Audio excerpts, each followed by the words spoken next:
Nice Grid est au cœur des réseaux électriques de demain. Projet innovant de quartier solaire intelligent, Nice Grid achève son déploiement. Fin octobre 2014, 80% du matériel est installé sur le réseau électrique d'EDF et chez les clients d'EDF Commerce. Du côté des clients industriels, 7 clients jouent le jeu depuis 2013.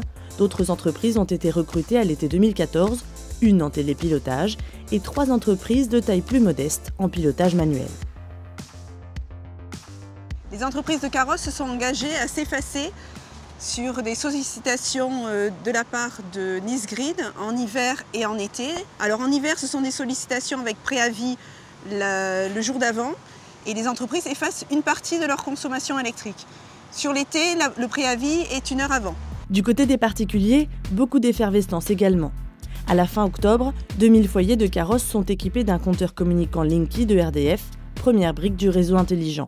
Ils seront 2500 à la fin de l'année 2014. Parmi eux, 300 foyers participent activement à l'expérimentation Nice Grid en déplaçant leur consommation ou en s'équipant de matériel tel que panneaux photovoltaïques, batteries ou matériel de pilotage. Faire fonctionner du matériel qui consomme pas mal, tel que les fers à repasser, machines à laver, sèche-linge, et ça permet une économie financière toujours intéressante. De plus, la plage horaire qui est offerte, qui est de 12h à 16h, permet d'utiliser l'électricité à l'endroit où elle est produite, parce que je suis moi-même producteur d'électricité photovoltaïque, et de régler sa consommation sur la production. Ces clients volontaires d'EDF deviennent de véritables consommateurs en produisant l'électricité, en la stockant ou en décalant leurs usages. La première batterie résidentielle Saft a été installée en octobre 2014. Celle-ci permet de stocker une partie de l'électricité produite durant les heures d'ensoleillement pour la restituer le soir. Alors aujourd'hui est un grand jour pour le projet puisque nous sommes dans le jardin d'un de nos clients chez qui nous allons installer la première batterie résidentielle du projet. C'est la première d'une série qui en comptera une vingtaine environ. Chez moi, toute l'installation est extérieure, donc aucun encombrement à l'intérieur ou dans le garage, donc vraiment pas de contraintes. La batterie sera gérée et pilotée à distance par le projet Nice Grid, donc pour moi c'est complètement transparent. En complément des équipements chez les clients, Nice Grid poursuit son déploiement sur le réseau de distribution de RDF. 3 systèmes de stockage de puissances différentes, allant de 33 kW à 250 kW, sont en cours de raccordement au réseau électrique. Dans un quartier résidentiel de carrosses, une équipe installe un conteneur de 10 pieds, produit sur mesure réalisé par Socomec, qui contient notamment un convertisseur Socomec de 33 kW, des modules de batterie Li-ion de Saft de capacité 106 kWh. Un deuxième système de stockage à l'identique sera réalisé dans le quartier résidentiel de Swat. Ce système de stockage facilite l'intégration du photovoltaïque l'été. Pour piloter les batteries, Nice Grid pose les boîtiers intelligents reliés au réseau par une technologie nouvelle.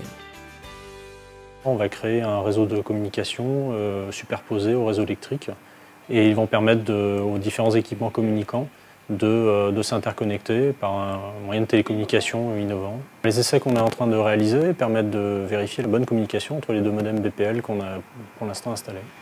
Nous, en tant qu'exploitants de réseau électrique, on est plus habitués à travailler sur des courants forts. Et là, cette expérimentation, ça nous fait travailler sur des courants faibles, une nouvelle technologie, un projet d'avenir qui nous associe aussi à du courant porteur en ligne, où on n'est pas du tout habitué à ce genre de fréquence et à ce genre de tension. Donc ça nous permet de nous investir dans un autre milieu, dans un autre domaine et de nous ouvrir à d'autres perspectives pour intégrer demain le réseau du futur dans nos exploitations. Dans le quartier tertiaire de la première rue, on prépare l'installation du système de stockage de 250 kW qui va tester l'îlotage. L'îlotage en Nice Grid, c'est la déconnexion temporaire du quartier de la première rue du réseau principal et son alimentation uniquement au moyen de centrales photovoltaïques et d'un ensemble de stockage.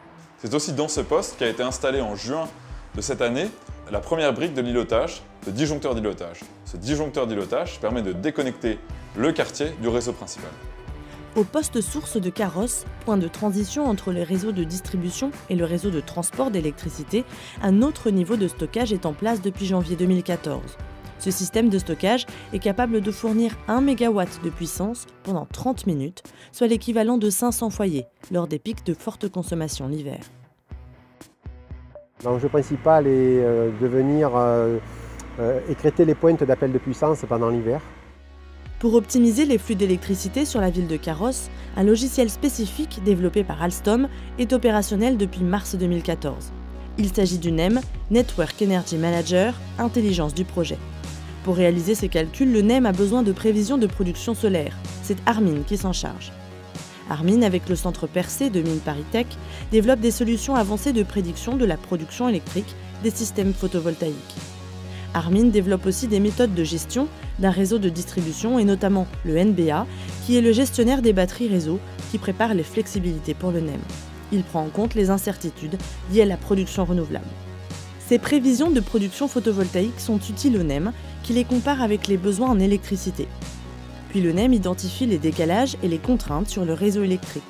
Il agit ensuite sur plusieurs leviers pour optimiser les flux d'électricité en fonction de l'heure de la journée. La deuxième vague d'expérimentation hiver sera lancée le 1er décembre, en attendant celle d'été, prévue le 1er mai 2015.